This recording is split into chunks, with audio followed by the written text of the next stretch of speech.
Buenos días, hermanos, en este domingo 21 de noviembre de 2021 y tenemos el texto de hoy en el libro de los profetas, en Isaías, capítulo 65, de los versículos 17 al 25.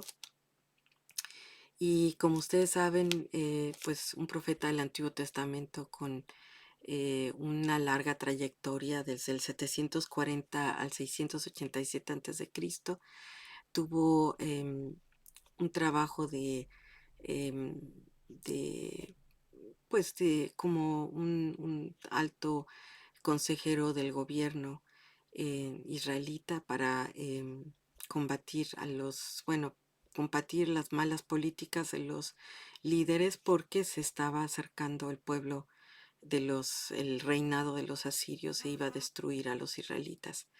Entonces, aparte del trabajo que tenía el profeta eh, para advertir a Israel y a los líderes de que estaban haciendo malas cosas, como eventualmente se va a ver que los asirios destruyen y que al final son deportados en el reino del sur los israelitas a Babilonia, después de que ellos destruyen a los asirios. Dentro de todo este, digamos, problema y sufrimiento y destrucción y exilio, hay unas visiones al final del libro de Isaías que fueron redactadas después y que hablan de algo positivo, del futuro, de un momento en la historia en el que las relaciones serán restauradas, en que los israelitas podrán regresar a Jerusalén, en el momento que va a haber reconstrucción y que va a haber un nuevo cielo y una nueva tierra. Este texto es exactamente el que nos toca ahora, hoy, descubrir que está en en el capítulo 65. Y antes de dar lectura al texto, quisiera, hermanos, empezar con, pues, con un pensamiento sobre cómo explicar lo inexplicable. Si vemos, Isaías tenía que dar un mensaje de esperanza a gente desesperanzada que estaba esclava en Babilonia o que estaba viviendo en las ruinas de Jerusalén y que no tenía, digamos, ninguna eh, comprobante en el momento de que ninguna razón que diera paso a un mensaje de alegría o de esperanza. Entonces, dentro de esto, Isaías tiene una visión en el versículo 65 y habla de la restauración de una tierra nueva y un cielo nuevo. Antes de eso, hermanos, ¿cómo podríamos explicar, digamos, a un niño en 20 años lo que es la pandemia, lo que estamos viviendo en estos días, en estos meses, en estos años, globalmente? Si ustedes ven atrás de mí está una mascarilla, entonces puede uno recurrir a objetos. Hay museos que hablan de la historia a través de objetos. En Bonn hay un museo muy interesante sobre la historia de Alemania después del 1945 y a través de objetos uno se puede imaginar cómo la gente pues usaba cascos para comer o pues cómo estaba la situación cuando los niños no tenían a quién recurrir y se ponían fotos en las paredes de los estaciones de trenes explicando que había un niño X y que estaba buscando a sus papás o a alguien. Y como esas cosas, muchas. Y en el caso de la pandemia, hermanos, podemos recurrir a objetos, a la mascarilla, a fotos donde se vean las ciudades, cómo se veían las ciudades al principio de la pandemia completamente desiertas, que era algo increíble, para demostrar que pues estábamos todos encerrados y que no podíamos salir. También todos los aviones en el suelo sin viajar, eso también es una imagen muy poderosa para demostrar el cambio que estaba generando el efecto de la pandemia en nuestra realidad. Y lógicamente también el número de muertes, las imágenes de las gentes pues con trajes especiales cavando fosas para los muertos, ¿no? Y también en los hospitales completamente camuflajeados, decimos, para no contagiarse. Entonces estamos hablando de que hay cosas que en un momento humanamente no podemos entender y se recurre uno a la descripción de los efectos de una situación X. También se pueden usar las metáforas para demostrar un lenguaje en el que se diga será como tal o como lo otro. El usar el como, una imagen para recurrir a describir otra realidad. Por ejemplo, están unas manos famosas de un escultor en Francia que se inspiró en el escultor Rodin, muy famoso francés, y hizo unas manos y las puso en una catedral. Y el título de esa escultura se llama La Catedral, para demostrar que las manos en sí son una metáfora en la oración de una catedral. Las manos y la oración eh, son una metáfora de un recinto donde uno puede encontrarse con Dios. El edificio se convierte en las manos en oración. Esa es una metáfora, hermanos. Entonces, en este caso, Isaías tiene una visión de un futuro en medio de la destrucción que habla en metáforas de los efectos de una nueva relación con Dios, de una nueva restitución de la relación con Dios después del sufrimiento y la destrucción. Entonces voy a dar lectura. En el versículo 17 empieza que Dios le dice a Isaías, porque he aquí que yo crearé nuevos cielos y nueva tierra, y de lo primero no habrá memoria, ni más vendrá al pensamiento. Es una descripción que también es una esperanza y también es un deseo, una oración de un futuro en el que ya no habrá memoria de la tristeza. Se habla mucho en las personas que han sufrido traumas o problemas de que el problema es la memoria del trauma. Es el completamente estar recordando una situación a través de diferentes momentos de lo que pasó. Por ejemplo, un accidente, cuando uno se ahoga tuvo una mala experiencia en el mar, es muy difícil acabar con esa imagen del trauma del mar cuando uno regresa al mar de vacaciones, porque las imágenes del trauma están impresas en la memoria de las personas. Y como eso se habla mucho de una teoría del trauma, de cómo pasa no solo en una persona en su momento las traumas, sino que también lo pasa de generación a generación. Entonces era muy fácil que en medio de la destrucción y ver Jerusalén destruida completamente y a los muchos exiliados en Babilonia, imaginarse que era muy difícil para generaciones posteriores imaginarse una restauración o una restitución o un regreso a Jerusalén. Entonces, el primer punto es exactamente ir contra esa memoria del trauma en el momento en que se dice, la razón es que hay un nuevo cielo y una nueva tierra. Y este texto de cielo y tierra se usa en Isaías en diferentes momentos para explicar no solo el cielo y la tierra, sino la totalidad de la creación. Va a haber una renovación de la creación en la que ya no habrá memoria, ni trauma, ni recuerdo de ese trauma, de la destrucción de Jerusalén y del sufrimiento. Por lo tanto, en el versículo 18, nuestras Biblias no está muy claro en esta traducción, pero ya hay un llamamiento al gozo. Les dice, más os gozaréis y no alegraréis para siempre en las cosas que yo he creado, porque he aquí que yo traigo a Jerusalén alegría y a su pueblo gozo. Entonces hay un llamamiento al gozo, no por imposición, sino porque la razón es que hay una recreación del sufrimiento, hay un nuevo mundo, una renovación de la realidad y a raíz de eso se habla, hay un llamamiento a la alegría. Y dice, y me alegraré con Jerusalén y me gozaré con mi pueblo y nunca más se oirán en ella voz de lloro ni voz de clamor.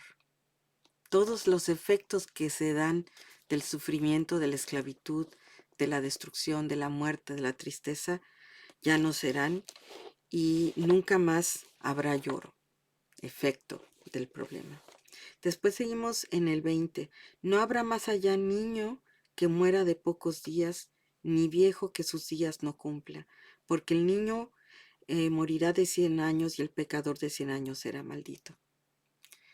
Imagínense en épocas antiguas que muchos niños no veían, no pasaban de los 2 años o de los meses, o las mujeres que daban a luz y que sabían que a lo mejor era también el lecho de muerte, porque no sabían si iban a poder tener eh, un buen finalizar un buen parto.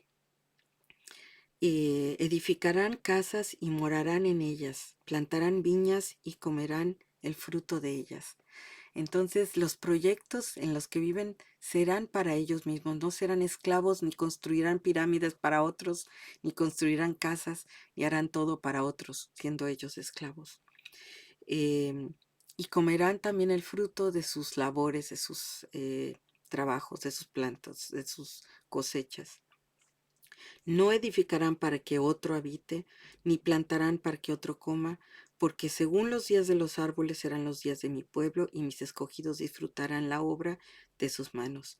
No trabajarán en vano, ni darán a luz para maldición, porque son linaje de los benditos de Jehová, y sus descendientes con ellos. Y antes que clamen responderé yo, mientras aún yo habré oído. El lobo y el cordero serán apacentados juntos, y el león comerá paja como el buey, y el polvo será el alimento de la serpiente. No afligirán ni harán mal en todo mi santo monte, dice Jehová. Hermanas, son palabras muy interesantes porque son descripciones exactamente de los efectos de una nueva creación. Y si podemos dividir el texto en 3 partes, se puede entender mejor el mensaje. En el versículo 17 se habla de esa nueva la renovación, de una nueva creación, de la restauración de aquello que se había construido en la primera creación, en el Génesis. Y se habla de que va a haber una nueva vida. Y por lo tanto se llama a un llamamiento de gozo y de alegrarse porque Dios está creando una nueva creación. Hay una nueva razón de creer en las cosas. Y hermanos, por lo tanto, después vienen los ejemplos de la restauración. Y entonces no habrá más allá niño que muera, ni habrá viejo que sufra, ni habrá enfermedades, y la gente trabajará, etcétera, etcétera. Como les había dicho, va a haber consecuencias a esta nueva creación. Y el lobo y los animales y toda la naturaleza será restaurada, y todo será un nuevo llamamiento ante Dios. ¿Qué es lo que nos lleva a esto, hermanos? 3 cosas. Nos llama a que estamos en primera, em, en una nueva era. Aunque es difícil creerlo, hermanos, pero aún en el Antiguo Testamento se habla de la profecía también, no solo como en un futuro lejano, sino en un presente, en el sentido de que Dios está presente aún en medio del sufrimiento y les recuerda a los que sufren del futuro, porque Dios está en control de su creación. Eso es importante, hermanos, la creación como razón em, de lo que Dios está haciendo en su pueblo. Em, en la tradición judía se habla también mucho de la fiesta de los tabernáculos o de la fiesta de las casas, el Sukkot, donde se construían casas dentro de las casas para recordar la Nueva Jerusalén. Y hay toda una tradición de hermosas de las construcciones de madera dentro de las casas, de cómo se habla de una Nueva Jerusalén. Y me puedo imaginar que son como también em, recuerdos, souvenirs que uno se trae de otros países para decir, estuve en este lugar, no estuve en otro lugar. Y también esas nuevas Jerusalenes que podrían ser como recuerdos de esa naturaleza sin pecado que Dios está creando y los nuevos lugares, los nuevos hogares que nos está esperando en el cielo. Entonces, esta es la razón, hermanos, por una nueva alegría. En el segundo, en el versículo 18, el llamamiento a la alegría. Me acuerdo hace años cuando yo estaba trabajando con misioneros en México, que había una familia donde los hijos eran muy difíciles, eran 4 hijos, muchachos. Y me acuerdo que la mamá, pues tratando de ponerlos en orden, les decía cheerful obedience en inglés. Y ella decía, pues quiero una obediencia, y les decía, hagan esto, hagan lo otro y además contentos, una obediencia de alegría, con alegría. Y me acuerdo que yo pues siempre me burlaba de esa situación porque decía, bueno, no solo te ponen el, el castigo y tienes que estar contento. Entonces, se habla a veces de alguna tendencia cristiana a querer imponer la alegría artificialmente, sin sentirla de corazón. Pero aquí muy importante en el versículo 18 se habla de un llamamiento a la alegría, no a raíz de la situación que estamos viviendo ahora, ni siquiera a raíz de si en nuestro sentimiento o nuestra esperanza o nuestra oración o em, nuestra teología nos diga que, que Dios está en control de las cosas, sino porque que es la fe, hermanos. La fe es la convicción de lo que no se ve, la convicción de que Dios está actuando y está haciendo unos cielos nuevos y una tierra nueva y está creando moradas para nosotros. Es la fe, hermanos, porque, claro, una fe informada por nuestra teología, pero muchas veces sabemos en nuestra calidad humana de que nuestras emociones y nuestra situación humana es muy em, em, sube y baja, es normal. Pero una fe informada por el mensaje de la profecía y de la creación de Dios que está diciendo yo haré una nueva cielo, una nueva tierra, es la razón para un llamamiento de gozo. Si ustedes ven al final de nuestro culto, está una pieza, un cántico de unos americanos basado en este texto y que habla del llamamiento al gozo. Y es un canto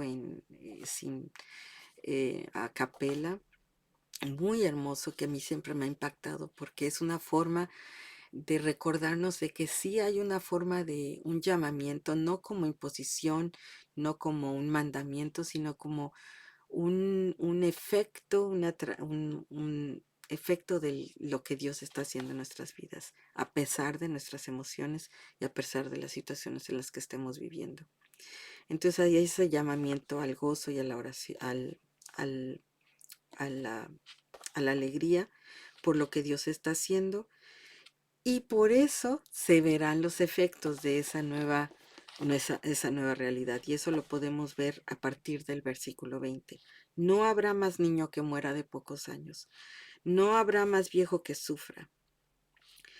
No habrá un pecador que viva sufriendo 100 años su pecado. Eso es increíble, hermanos. Ese sentimiento en esos que le llaman la terapia del trauma. Ya no habrá esos traumas que pasarán de generación a generación o personas que tengan que cargar su sufrimiento y sus remordimientos y su tristeza durante toda su vida.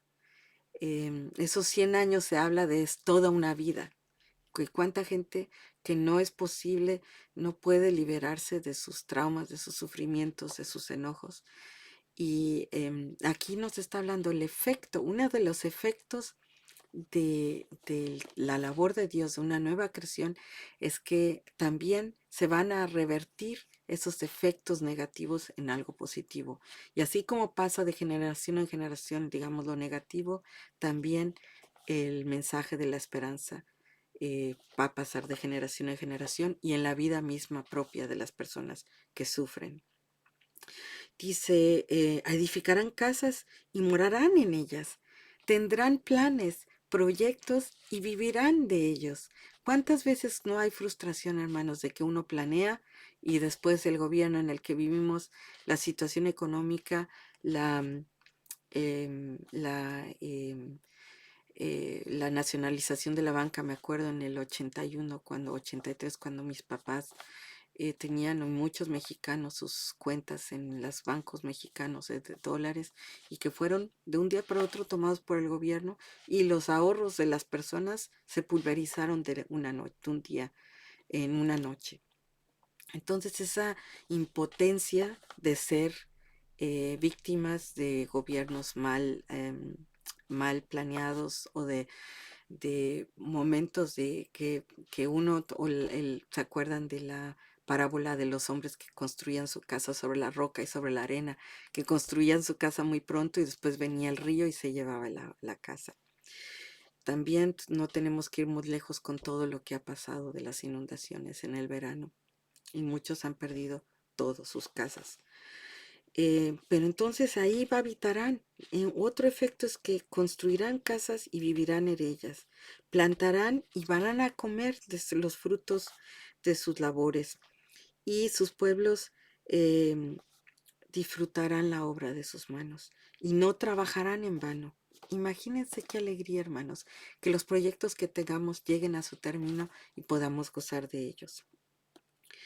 Ni darán luz a maldición, no sufrirán como las mujeres dando a luz, porque son linaje de los benditos de Jehová y no descendientes, y no son descendientes de la maldición. Y antes que clamen, responderé yo. Mientras aún hablan, yo habré oído. Qué maravilla, hermanos, una oración en el que sabemos que Dios está en ese momento que nosotros estemos pidiendo o contestando, que se restaurará la relación perfecta con Dios y la naturaleza. El lobo y el cordero serán apacentados juntos y el león comerá paja como el buey y el polvo será el alimento de la serpiente, ya no buscará sus presas fuera, ni no afligirán mal, no habrá más mal en el santo monte. Hermanos, ¿qué aprendemos con este texto hermoso? En primera, Dios está en control.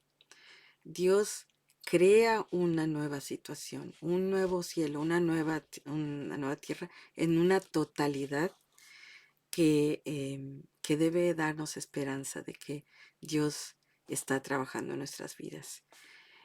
Y en segundo, esa es la razón por el llamamiento al gozo, no basado en un sentimiento de que pueda llegar a ser algo positivo o esperar de que vaya a pasar todo em, en nuestro tiempo, sino que vivamos realmente de la confianza de que Dios está en control.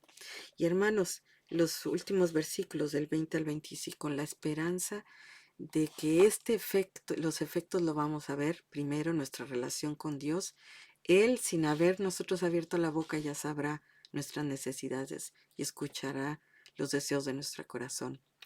Una restauración de la relación con Dios, una restauración con nosotros mismos, nuestros proyectos, nuestros sueños, nuestros miedos, todo será restaurado en Cristo y viviremos de los proyectos de otra manera. Viviremos, disfrutaremos de la cosecha del trabajo de nuestra vida, disfrutaremos de la edificación de las casas, de los proyectos. Entonces es una reconciliación con Dios, este nuevo estado, que viene a raíz de ese llamamiento del gozo. El efecto será que tendremos una nueva relación con Dios, tendremos una nueva relación con nosotros mismos, tendremos una nueva relación con nuestros semejantes. Los niños vivirán, los viejos no sufrirán. em, Habrá entre unos y otros una nueva relación, nos alegraremos y seremos pueblo de Dios. Entonces, como pueblo reconciliado con Dios, viviremos una nueva relación entre nosotros también. Serán escogidos y benditos, serán, disfrutarán de la obra de sus manos como pueblo, porque son linaje de los benditos de Jehová. Entonces, imagínense la alegría de no tener más traumas entre las relaciones humanas, que son nuestra realidad actual, que por nuestra ceguera espiritual, física, mental, muchas veces cometemos errores como padres con los hijos o entre hermanos, familias, los gobiernos. Entonces se habla de una una reconciliación total. Y al final también se habla de una reconciliación con la naturaleza. El lobo y el cordero serán apacentados juntos, y el león comerá paja como el buey. Entonces se habla de una restauración total también de los árboles, em, de que todo tendrá un buen fin. Hermanos, esto nos debe dar confianza de que aún en medio de la situación en las que estemos, en medio del sufrimiento en el que vivamos, Dios nos llama al gozo, Dios nos convoca a